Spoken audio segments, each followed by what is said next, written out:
Livro de Juízes, capítulo 13, a partir do versículo 1, nós vamos lendo. Então acompanhe a leitura, eu estou lendo na Almeida, revisada, né?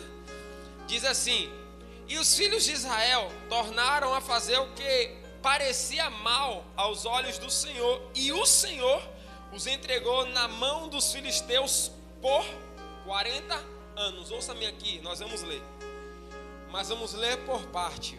O versículo 1 já começa a mostrar a tragédia ou a consequência do que o povo estava vivendo, uma tragédia.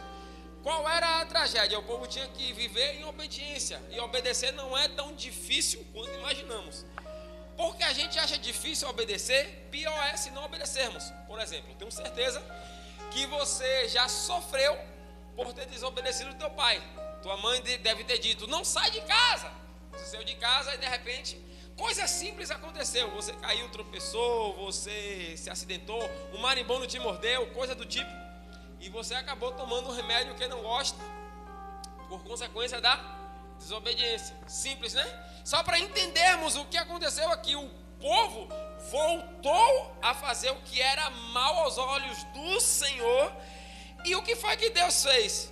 Deixou o inimigo vir sobre esse povo por 40 anos. Se sofrer pela consequência de um erro durante alguns meses é ruim, imagina 40 anos.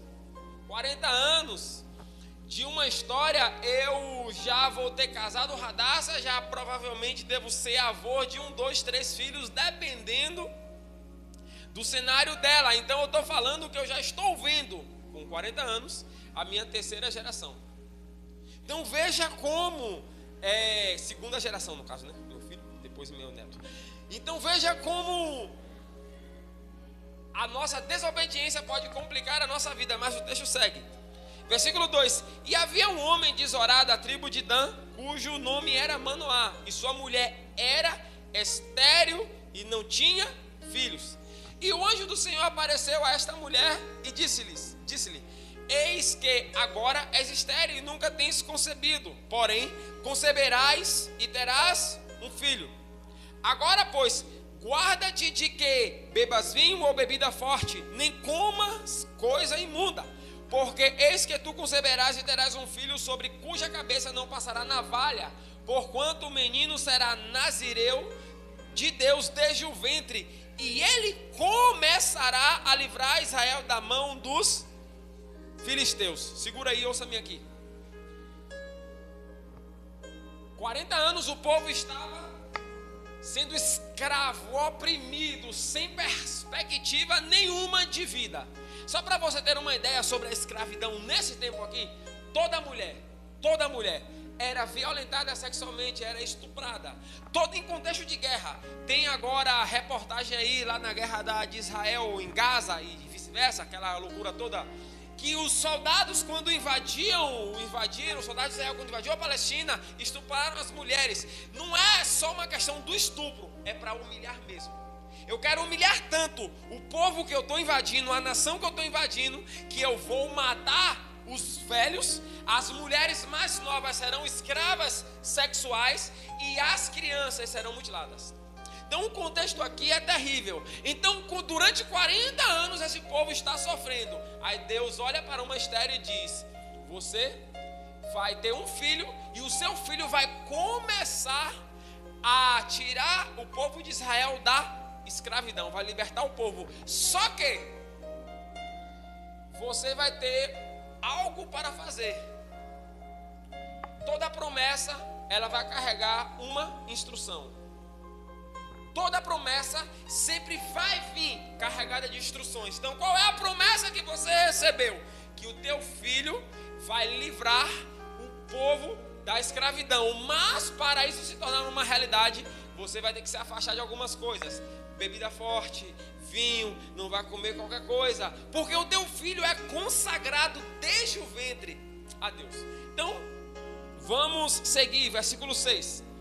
Então a mulher entrou e falou a seu marido, dizendo: um homem de Deus veio a mim, cuja vista era semelhante à vista de um anjo de Deus, terribilissimamente, e não lhe perguntei de onde nem ele me disse o seu nome. Porém disse-me: eis que tu conceberás e terás um filho. Agora, pois, não bebas vinho, nem bebida forte, e não comas coisa imunda, porque o menino será nazireu de Deus desde o ventre até o dia de sua morte. Então Manoá orou instantemente ao Senhor e disse: ah, Senhor meu, rogo-te que o homem de Deus que enviaste ainda venha para nós outra vez e nos ensine o que devemos fazer ao menino que há de nascer. Ouça-me aqui. Agora já é o marido que faz uma oração. Minha esposa recebeu a palavra, recebeu a visitação do anjo. Eu sei que foi Deus, mas eu quero ser visitado também, para que eu aprenda como ensinar o menino. Então ele ora e diz: Senhor, vem mais uma vez e fala conosco, nos ensina como devemos fazer ao menino que vai nascer. Então, versículo 9, o texto diz: e Deus ouviu a voz de Manoá, e o anjo do Senhor veio outra vez à mulher, e ela estava no campo, porém não estava com ela o seu marido Manoá. Apressou-se, pois, a mulher e correu e noticiou seu marido, e disse-lhe: eis que aquele homem que veio a mim, no outro dia me apareceu. Então Manoá levantou-se e seguiu a sua mulher, e veio aquele homem e disse: és tu o homem que falaste com esta mulher? E disse: eu sou. Então disse Manoá: cumpram-se as tuas palavras, mas qual será o modo de viver e o serviço do menino? Ouça-me aqui, mais uma vez. Manoá, o pai da criança, pergunta ao anjo: como é que eu vou ensinar esta criança a crescer? Eu sei que ela tem uma promessa, eu sei que sobre a minha casa paira a promessa do Senhor, e a promessa é muito grande, mas eu não posso só receber uma promessa, eu preciso saber como me preparar para viver esta promessa. Então, o versículo seguinte, versículo 13, diz assim, a resposta do anjo: e disse o anjo do Senhor a Manoá: de tudo quanto eu disse à mulher, se guardará ela. De tudo quanto procede da vide, não comerá, nem vinho, nem bebida forte beberá, nem coisa imunda comerá. Tudo quanto lhe tenho ordenado, guardará. Ouça-me aqui. Então, toda promessa vai trazer uma instrução. A partir disso aqui, eu quero iniciar a palavra nessa noite, ou a pregação a partir dessa leitura. Por quê, irmãos? Porque nós somos um povo que gostamos de promessas, e Deus é um Deus de promessas, e sobre todos nós paira a promessa do Senhor. Só que entre a promessa que recebemos e o lugar em que estamos, há uma distância muito grande. Entre a promessa que recebemos e a realidade que estamos vivendo, há uma distância, um paralelo enorme. Por quê? Porque toda promessa tem uma instrução, só que gostamos da promessa, mas não queremos viver a instrução. Nós precisamos nos preparar ou estar preparados para viver a promessa, por menor que seja esta promessa. Porque às vezes a promessa na minha vida é diferente, e é diferente mesmo da vida do meu irmão, e por causa disso ela é menor na visão dos outros. Mas para mim, ainda que menor, é uma promessa e dada por Deus. Então, a promessa de Deus sobre a tua vida, ela pode ser até pequena para mim, mas para você é uma promessa. E se Deus te deu, é porque Deus viu em você o que não viu em mim, porque deu a você. Tinha lá várias famílias, e se seguirmos a leitura, a família de Sansão era uma família idólatra. Tinha um ídolo, uma estátua de Baal na casa da família do pai dele. E o anjo traz mais instruções aqui, nós vamos continuar a leitura já já.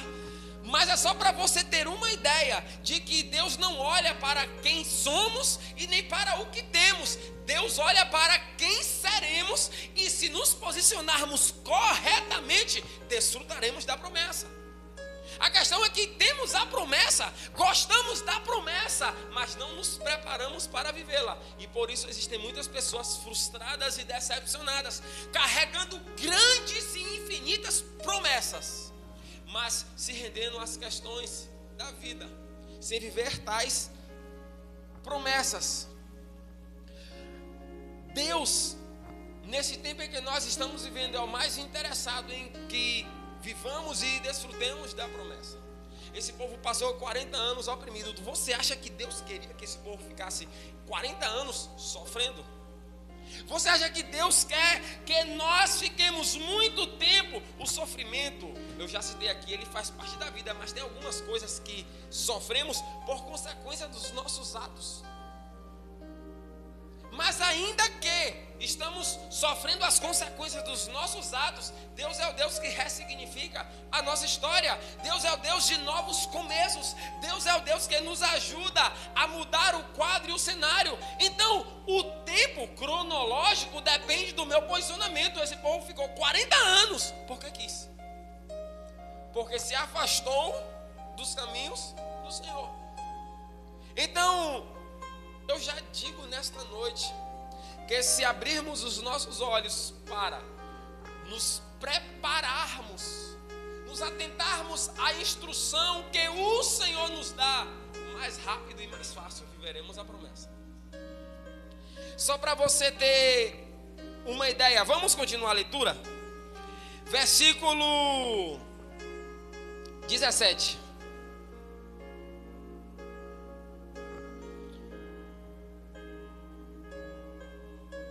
Cadê? Versículo 17. E o anjo, e disse Manoá ao anjo do... Não, volta aí. Versículo 16. Ô meu pai. Porém o anjo do Senhor disse a Manoá: ainda não me detenhas. Não, versículo 16 não. Eu parei no 15, né? 15. Vamos continuar. Então Manoá disse ao anjo do Senhor: ora, deixa que te detenhas e preparemos um cabrito. Porém o anjo do Senhor disse a Manoá: ainda não me detenhas, não comerei do teu pão. E se fizeres holocausto, o oferecerás ao Senhor, porque não sabia Manoá que fosse o anjo do Senhor. E disse Manoá ao anjo do Senhor: qual é o teu nome? Para que, quando se cumprir a tua palavra, te honremos. E o anjo do Senhor lhe disse: por que perguntas assim pelo meu nome, visto que é maravilhoso? Ouça-me aqui rapidamente. Esse anjo aqui é o próprio Senhor Jesus que aparece, porque a Bíblia diz que um dos nomes de Jesus é maravilhoso: Conselheiro, Príncipe da Paz e Deus Forte. Então lá atrás Jesus se aparece em forma de um anjo para se revelar ao homem, para trazer redenção a partir de uma família a uma nação. Ouça-me aqui. Deixa a realidade lá fora perturbar a tua mente, não, nem roubar a palavra de você, porque esse é um tempo de preparação. E o anjo do Senhor lhe disse, versículo 19: então Manoá tomou um cabrito e uma oferta de manjares e os ofereceu sobre uma penha ao Senhor, e agiu o anjo maravilhosamente, vendo o Manoá e sua mulher. E sucedeu que, subindo a chama do altar para o céu, o anjo do Senhor subiu na chama do altar, o que, vendo a sua mulher, caíram em terra sobre o seu rosto, e nunca mais apareceu o anjo do Senhor a Manoá, nem a sua mulher. Então conheceu Manoá que era o anjo do Senhor. Ouça-me aqui. Ela recebeu o anjo a primeira vez. O anjo disse: você é estéril, você terá um filho. Liberou a promessa. Então o marido orou uma vez e disse: aparece para mim mais uma vez. Então a segunda vez o anjo aparece, libera a promessa agora sobre o marido e traz as instruções corretas. Depois que o anjo vai embora, ele não aparece mais. Porém, esses pais que receberam a promessa não precisaram de confirmações e testificações. 2 únicas vezes ouvindo a mesma coisa foi suficiente para eles se prepararem para viver a promessa.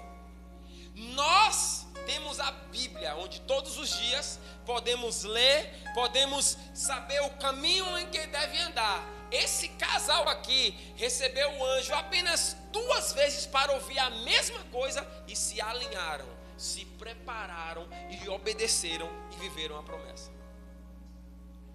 Versículo 21, mais uma vez. E nunca mais apareceu o anjo do Senhor a Manoá nem a sua mulher.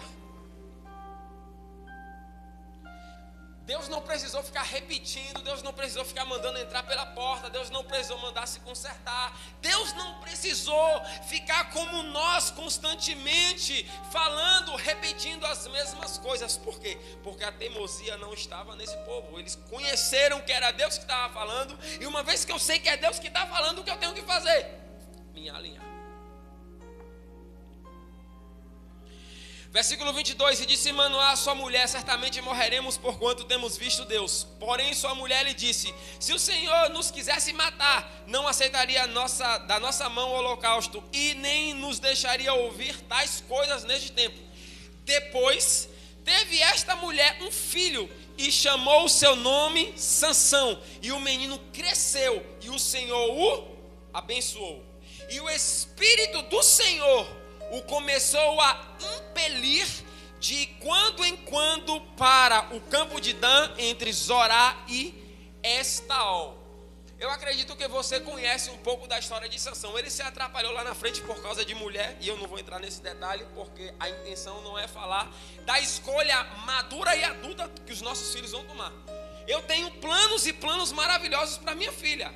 E enquanto ela for de menor ou estiver na minha casa, ela vai ter que me obedecer. Mas vai chegar um tempo que ela vai ser responsável por si. E por melhores que sejam os meus planos, ela é quem decide o que ela vai querer viver. E vai pagar o preço por causa disso. Sansão pagou um preço lá na frente. Mas enquanto Sansão estava debaixo da tutela de seus pais, o texto diz que eles obedeceram e que Deus começou a agir. Então qual é o sentido, irmãos, nesta noite? Nós gostamos de promessas. Nós nos maravilhamos quando Deus fala que tem promessas para nós. Se estamos tristes, nos alegramos quando recebemos promessas, quando lemos sobre promessas. Mas a questão é que precisamos assumir as responsabilidades que toda promessa traz. Porque é inútil carregar grandes promessas se não nos tornarmos responsáveis para vivermos essas promessas. Não adianta ter uma grande promessa se você não quer assumir a responsabilidade que ela traz. Porque, entenda, toda promessa vai trazer grandes privilégios, mas vai trazer grandes responsabilidades. Privilégios por quê? Porque nem todo mundo ocupará o espaço que eu ocupo. Nem todo mundo será grande como eu serei grande. Mas nem todo mundo também vai ter um preço a pagar como o preço que eu tenho que pagar para ser quem Deus me chamou para ser. Então, eu tenho o privilégio de ser algo grande? Tenho, mas eu também tenho uma responsabilidade. Deus ungiu Davi como rei de Israel. Maravilhosa promessa, um privilégio enorme entre tantos milhões de pessoas ser ungido rei, mas a responsabilidade é enorme. Porque tem o destino de uma nação sobre a responsabilidade dele.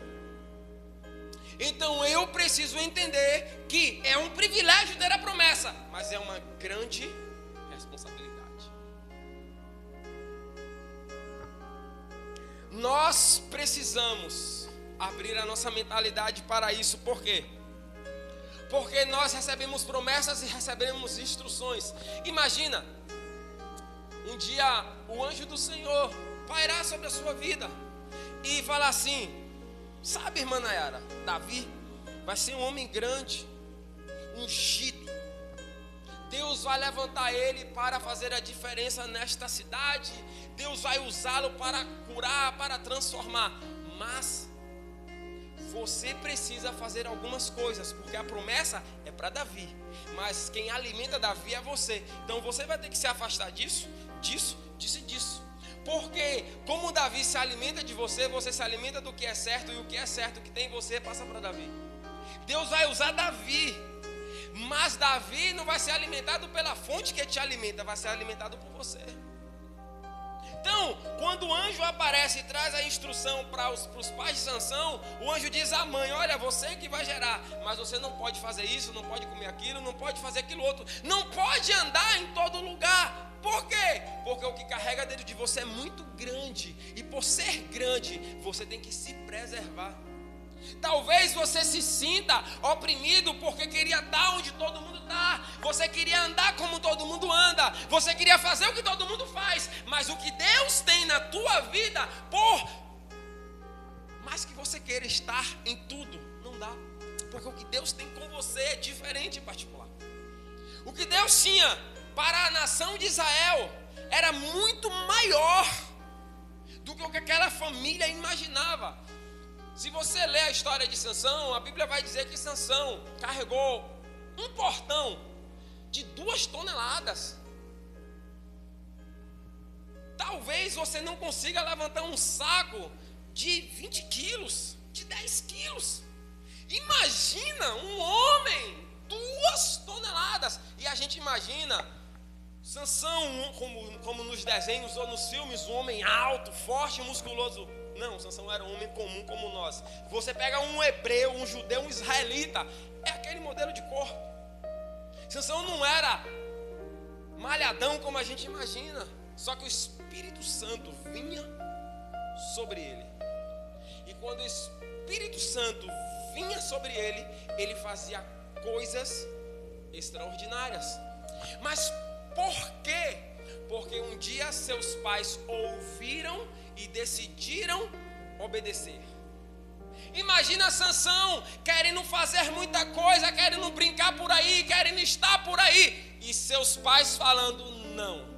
Ah, pai, mãe, mas todo mundo faz isso, todo mundo faz aquilo, todo mundo vai em todo lugar. Mas você não é todo mundo. É sobre você que está o Espírito de Deus, não é sobre todo mundo. Arebachai, é sobre tua vida que está a promessa, não é sobre os outros. É você quem Deus vai usar. E se você vai se tornar grande, a responsabilidade também será grande. Só que ouvir isso é gostoso, mas a verdade é que precisamos acordar, despertar para nos preparar. Porque o mais interessado em cumprir isso nas nossas vidas é o Senhor. E às vezes a promessa só demora por causa da nossa falta de posicionamento. Se tem alguém que tem interesse em cumprir, é o Senhor.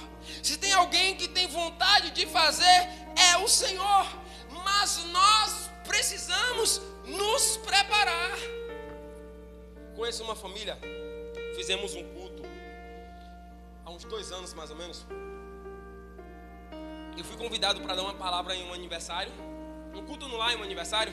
E aí a mãe das crianças, ela citou: eu quero ensinar minhas filhas os caminhos do Senhor. Nós, se eu não me engano, nós demos uma Bíblia de presente a ela.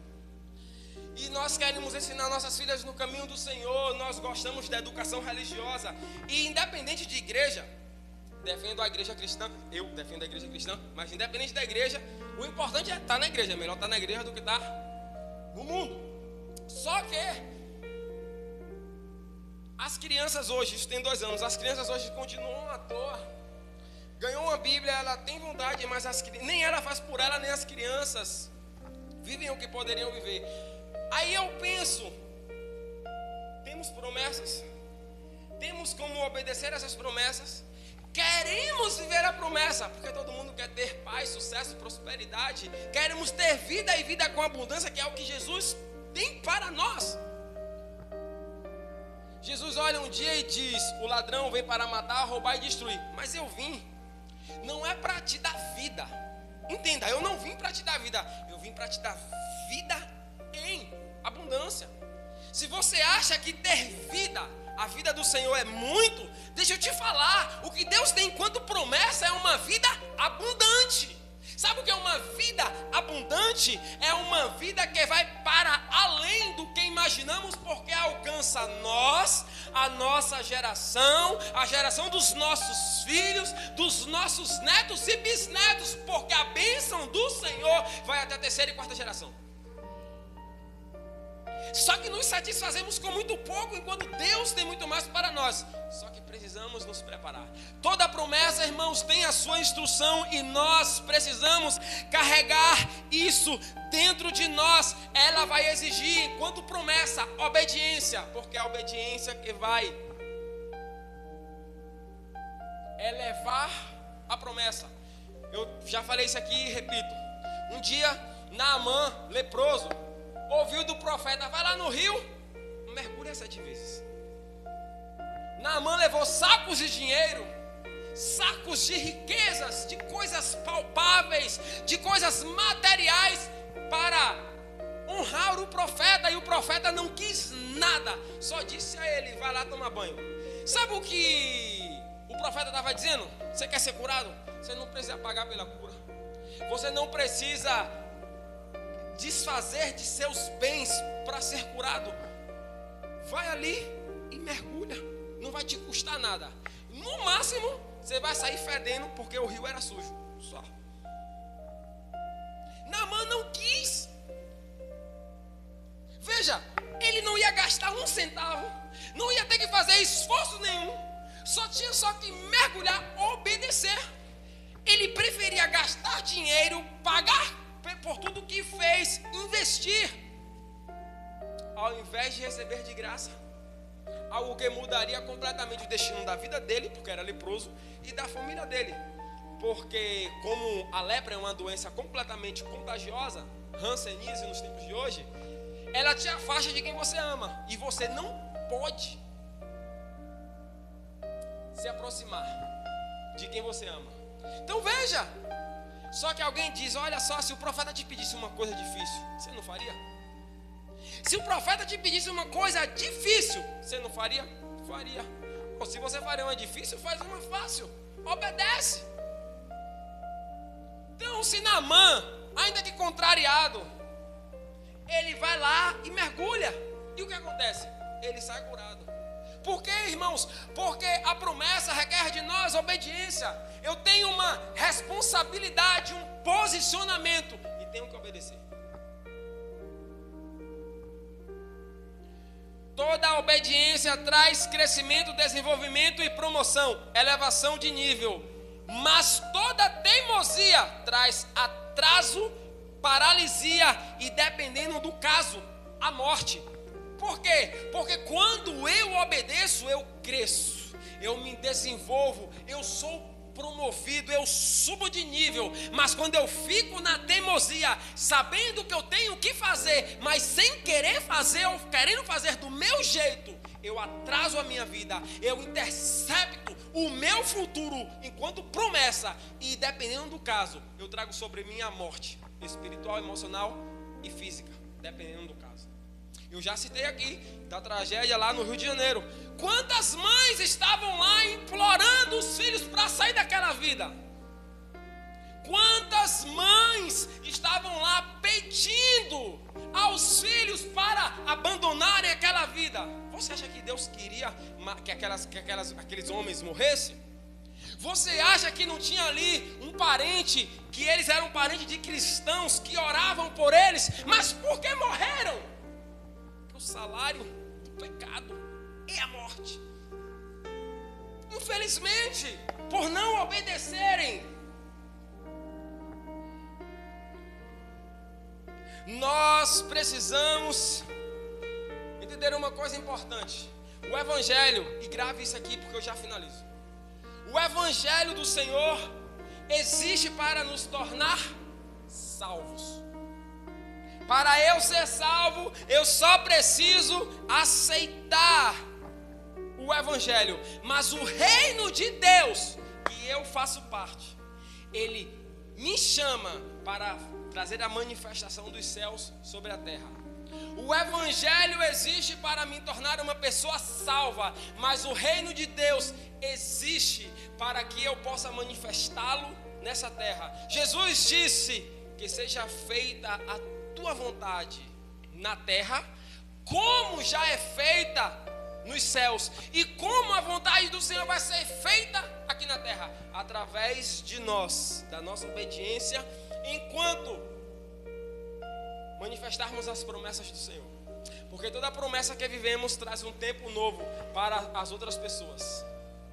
Quando Sansão começa a viver a promessa, a família de Sansão começa a contemplar a manifestação da fidelidade do Senhor. Quando Sansão começa a trazer livramento para o povo de Israel, a família, os pais dele olham para ele e diz: Deus é fiel. Esse cenário vai mudar porque eu decidi ser fiel ao Senhor, obedecendo até o fim. E agora eu posso ver que o cenário da minha nação vai mudar. Então, irmãos, guarde isso no seu coração. Deus te trouxe aqui para te dizer uma coisa simples. Existe um tempo novo sobre nós, o tempo de Deus. Mas eu preciso me posicionar. Eu é que sei os planos que tenho para vós, diz o Senhor, planos de paz e não de mal. Para quê? Para te dar um futuro e uma esperança.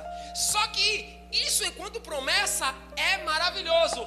Mas o texto seguinte diz: então me invocareis, me buscareis de todo o vosso coração.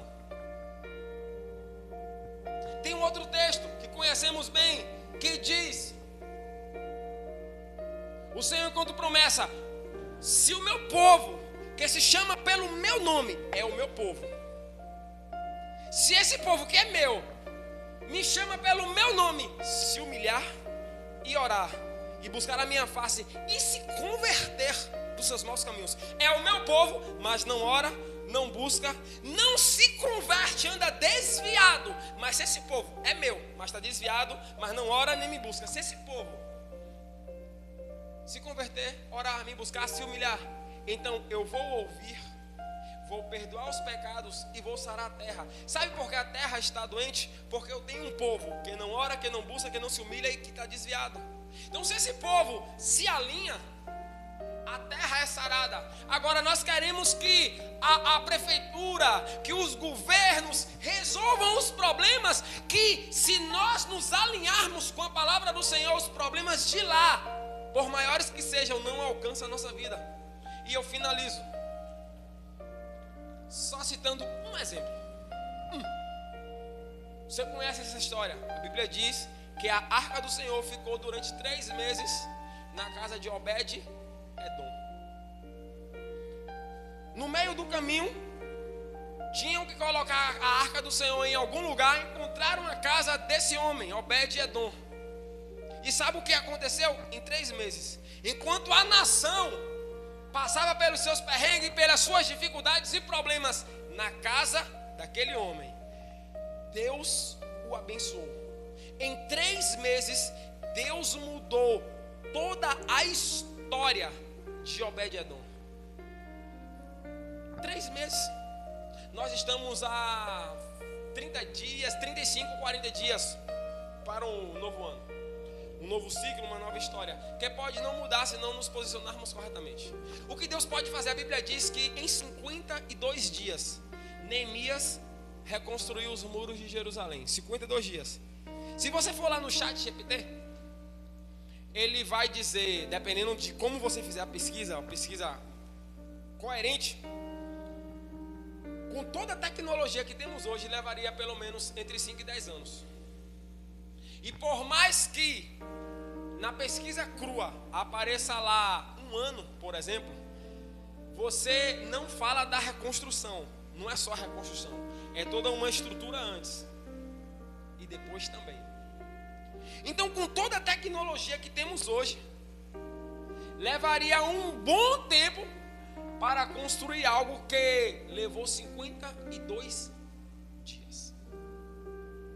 Em 90 dias, Deus abençoou uma família. Em 52 dias, um homem que se posicionou e obedeceu reconstruiu os muros de uma cidade. Por quê? Porque se obedecermos ao Senhor, Deus acelera os processos dele nas nossas vidas. Então, irmãos, nesta noite, não só entenda que sobre a tua vida existe uma promessa, Entenda que esse tempo é o tempo de alinhamento, de preparação para vivermos essa promessa. Porque enquanto temos promessa é maravilhoso, mas essa promessa não vai se cumprir se nós não nos alinharmos. Mas Deus é fiel para cumprir, mas sem obediência não tem cumprimento. É preciso obedecer. Em nome de Jesus, recebe esta palavra e decida. Por quê? Porque eu tenho certeza que se você se alinhar 3 meses, 52 dias, o tempo será acelerado, porque Deus tem pressa em cumprir nas nossas vidas. O tempo é dele, mas ele tem pressa em cumprir nas nossas vidas. Só depende do nosso posicionamento. Vamos nos colocar de pé, vamos orar nesta noite, vamos finalizar.